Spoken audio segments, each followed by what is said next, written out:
투자 빙자한 금융사기 처벌과 대처 방법. 최근 빙하기를 맞은 가상자산, 암호화폐 등이 폭락하면서 코인 투자 사기 범죄에 연루돼 큰 피해를 입은 사람들의 구제 방안이 화제다. 코로나 바이러스가 유행할 즈음 유동성이 확대되면서 시중에 자금이 넘쳐나기 시작했고 갈 곳이 없는 돈들을 몇 배씩 불려주겠다고 청사진을 제시하는 사업에 돈이 몰리기 시작했다. 갈 곳 없는 투자, 자본 앞에 소위 잘 나가는 사업가가 등장한다.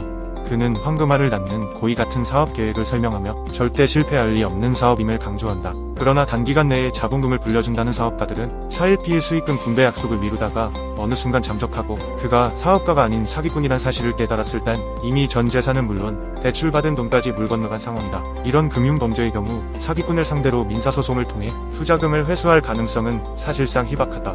사기꾼들은 대체로 편취한 금원을 자신의 계좌에 넣어놓지도 않고 자신의 명의로 부동산을 매입하지도 않는다. 민사소송에서 승소하더라도 판결문은 휴지 조각에 불과한 경우가 발생한다.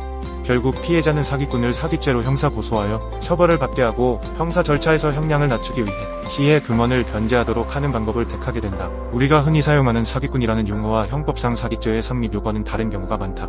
일반인 입장에서는 내 돈 가져갈 땐 언제까지 준다고 해놓고 이제 와서 못 준다는데 당연히 사기 아닌가라고 생각하기 쉽지만 민사상 채무불이행과 형사상 사기죄는 엄연히 구분되는 영역이다. 형법상 사기죄는 사람을 기망하여 재물의 교부를 받거나 재산상의 이득을 취하는 범죄다.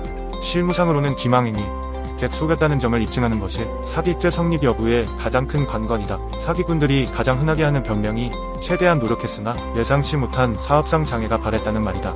또한 투자의 위험은 투자자가 감수해야 한다는 말도 덧붙인다.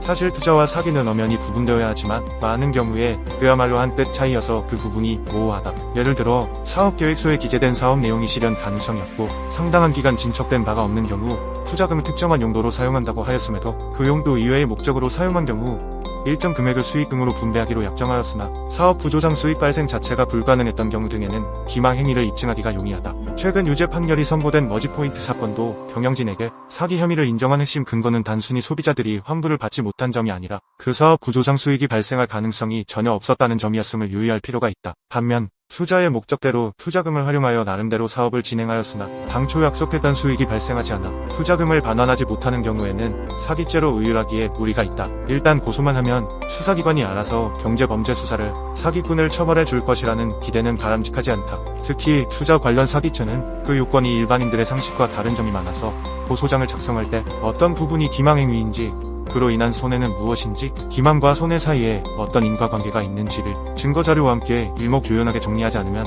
수사가 엉뚱한 방향으로 진행되어 경제사범인 사기꾼이 교묘히 빠져나가는 불상사가 발생하기도 한다. 투자를 하기 전에 법률 전문가의 조언을 받는 것이 가장 바람직하겠지만 이미 투자를 빙자한 사기를 당다면 더 늦기 전에 반드시 숙련된 경제범죄 전문 변호사의 조력을 받아 피해를 최소화해야 한다. 법무법인 서울 고현석 형사전문변호사, 실생활정보 K 이슈 와이어.